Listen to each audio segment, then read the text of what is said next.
Assalamualaikum warahmatullahi wabarakatuh. Kabajamtoota fi hordoftoota tokkummaatii hubachaa jirtu baga jiraattan baga nagaadhaan nuftanii baga nagaadhaan walitti deebinee isiniin jedha. Namoonni jalqabaaf gara chaanaalii tokkummaatti dhuftan like, share, subscribe gochuudhaan maatii keenyatti dabalamaa. Maatii jaalalaati isiniin jenna. Akkuma beekamu guyyaa hadhaa akkuma viidiyoo kanarratti argaa jirtanu Marruu show congratulations baga gammaddee baga rabbiin asiin si gahe ammas immoo inshallah kan immoo asiin si gahe isa kana caaluun illee rabbiin isin haa gahu isiniin jenna. Dhugaa dubbachuuf wallaahi baay'ee tokko dasina jedhee baay'ee tokkoon gammade. Egaa akkuma beekamu dadhabbii yuutuubii madaa qubaa abbaa gubaa jedhani akka jedhu miti Oromoon. Kanaaf dadhabbii yuutuubiin qabu nama yuutuub hojjetee beeku malee namni inni kaan hin beeku jechuudha. Uma salphaatti yookaan immoo akkasumatti yuutuubiin kun guddatee dhufee as ga'ee itti fakkaata jechuudha namootaan tokkotti. Kanaafiyyuu dadhabbii isaa jechuudha hundumti keenya iyyuu hin beekna. Dadhabbiin namaa immoo yeroo dhufee as ga'ee maashaallah maatii 100 jechuun baay'ee tokko nama gammachiisa jechuudha. Akkasumallee awaardii yuutuubaa fudhachuun baay'ee hamilee namatti horaa akka namni fuulduratti illee itti jabaatee hojjetee kan kana caalu bira ga'utti nama jajjabeessa nama kakkaasa jechuudha. Isaan qofaa miti. Nuufillee yuutuubaroota jalaa dhufuu jechuudha. Nuufillee hawwii yookaan immoo jajjabina nu ta'e gara fuulduraatti akka jabaannee hojjennee bakka jarri gahan kana geenye jara fakkeenya godhannee yoo dadhabnillee yoo hamileen keenya duubatti nu deebi'ellee jara ilaallee jechuudha jajjabaannee akka hojjennee uummata keenyallee fayyannee ofillee fayyannee fakkeenya dhala dhufuufillee lafa keenya darbinu nu taasisa jechuudha. Maaliif akkuma nuti hadda jara kanarraa fakkeenya fudhataa jirru dhaloonni boruu dhufu immoo nurraa fudhataa deema jechuudha. Maaliif waan gaarii tokko lafa kaa'anii deeman waan gaarii tokko yoo hojjetanii deemanii gaariidha jechuudha. Hadda waan gaarii yoo hojjette bor gaafa addunyaa kanarraa deemanii jedhan wama gaarii sana maqaan namaa ka'a jechuudha. Yoommoo waan badaa hojjettellee jechuudha namni achitti si abaara jechuudha. Isa badaa duniyaa irratti hojjecheef rabbiin biratti hin gaafatamta. Atti dabalatammoo isa addunyaa irra jirutu si abaara jechuudha. Waan gaarii immoo yoo asirratti hojjetanii deemanii sooshaal miidiyaa kamiyyuu yeroo fayyadaman jechuudha. Waan rabbii walitti nama hin buufne akkasuma waan namaan illee walitti nama waan qalbii namaallee hin cabsine jechuudha. Itti hojjetanii ofis fayyadanii nama yoo fayyadan baay'ee tokko gaariidha jechuudha. Sababni isaas dhiifamee deemama jechuudha. Namni tokkollee namni asirratti hafe hin jiru. Waan gaarii tokko immoo galmeessee seenaa galmeessee gaafa deeme nama sanatu du'a malee seenaan isaa hin du'u jechuudha. Gaafa immoo seenaa badaa galmeessee deeme jechuudha ittiin abaaramaa namni illee maqaa isaa kaasuu hin jaallatu jechuudha.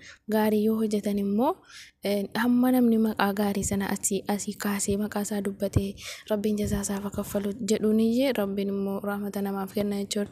Kanaafiyyuu obboleeta koo Marruu show kana achitti ammas jabaattanii akka hojjettanii bakka guddaa keessan abdii keenyadha.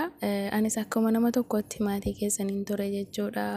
Ammas maatiidhuma keessanii isin jajjabeessinee wal jajjabeessinee yeroo gaddaa yeroo gammachuu yeroo hundumaa jechuudha. Yeroo dogongoraas hundumaa wal sirreessinee alhamdulillah dhuftanii as geessanii baay'ee tokko isinii gammadee jira jechuudha. Kanattaan soodhaan immoo jechuudha dhugaa dubbachuuf yuutuuba hojjechuun nama baay'ee obsa qabu barbaachisa. Obsa nama barbaachisa jechuudha. Sababni isaas hadha waan hamilee namaa cabsee boodatti si deebisee akka waan sana itti deebiteen hojjenne kan si taasisu si mudachuu danda'a. Kan immoo hamilee si ta'ee wanta sanatti jajjabaattee hojjettee fuulduratti adeemtu si ta'utu jira jechuudha. Waa hedduun nama mudata. Komentiin adda addaa badaanis gaariinis akkuma bifti keenya adda adda jiru kana namni haalaaf amala addaa qaba jechuudha. Utuma ilaaluu jechuudha waan hin taane kan namaa barreessutu jira. Kan immoo jabaadhu bukkee namaa namaa dhaabbatee wallaahi waan tokko namaaf hin ta'in koomentii gaarii si barreessee si jajjabeessee yeroo si bira darbe itti gammadda bakka jechuudha. Innaa waan hundumaayyuu baattanii isa badaa isa gaarii isa hundumaa dandeessanii wajjiniin maashaallah biyya ormaa keessa teessanii jechuudha, biyya keessan keessaa miti.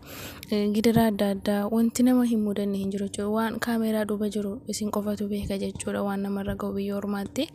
Innaa kana keessa darbitanii inni baay'ee immoo na gammachiisu jechuudha. Dhugaa rabbii yuutuubaroota kana walii galtee haala waliin jireenya keessanii biyya ormaa keessatti jechuudha baay'ee tokko natti tola. Maaliif waan hundumaa wal bira dhaabbattanii waliif yaaddanii yeroo jettan dassi nama jedha jechuudha. Walii galteen keessa walitti dhufeenyi keessanii maashaallah ammallee rabbiin isin haa cimsu. San baay'een jaalladha wal jajjabeessuu keessaniif nullee nu dagatinaa nu jajjabeessaa isiniin jenna asumaan isiniin jedha.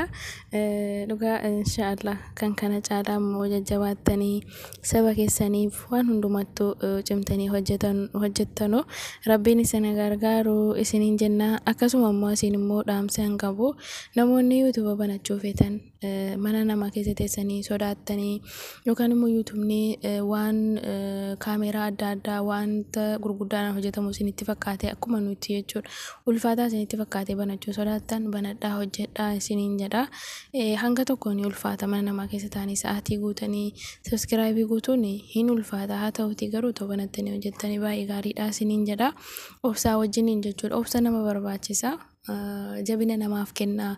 Waa hedduu baratama gaafa sooshaal miidiyaatti as bahame waa hedduutu irraa baratama jechuudha.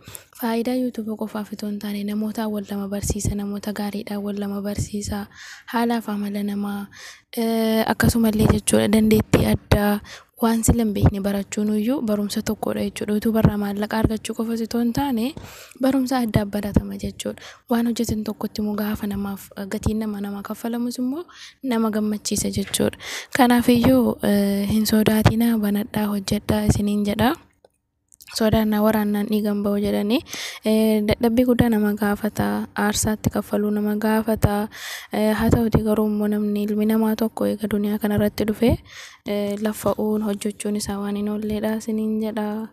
Kanaafiyyuu sodaachuun barbaachisu. Sodaachuun barbaachisu isiniin jedha. Tawakkaltu alallah jedhanii itti galanii hundaayyuu ilaalanii baranii waa hedduudhuma baruu dhagahuu dhumtiyyuu waan guddaadha waan ta'eef waan sila hin beekne tokko baruun namaanis wal baruun kanaaf as dhuftanii too banattanii hojjettanii baay'ee gaarii dheedhee yaada. Inshaallah nullee nu jajjabeessaa akkasumallee isinillee jabaadhaa baay'ee isin dinqisiifadha akka nama yuutuubara tokkotti jechuudha. Akka yuutuubara Oromoo tokkotti dhugaa wallaahi baay'ee isin dinqisiifanna. Na jabaadhaa hojjedhaa isiniin jenna. Kana caalaa cimaa hojjedhaa. Akkasuma namni yuutuuban banannes banadhaa hojjedhaa isiniin jechuu barbaanna inshaallah. Isinillee nu jajjabeessaa waan hordoftaniif galatoomaa ulfaadhaa isiniin jenna. Wassalaamu alaikum warahmatullaahi wabarakaatuh.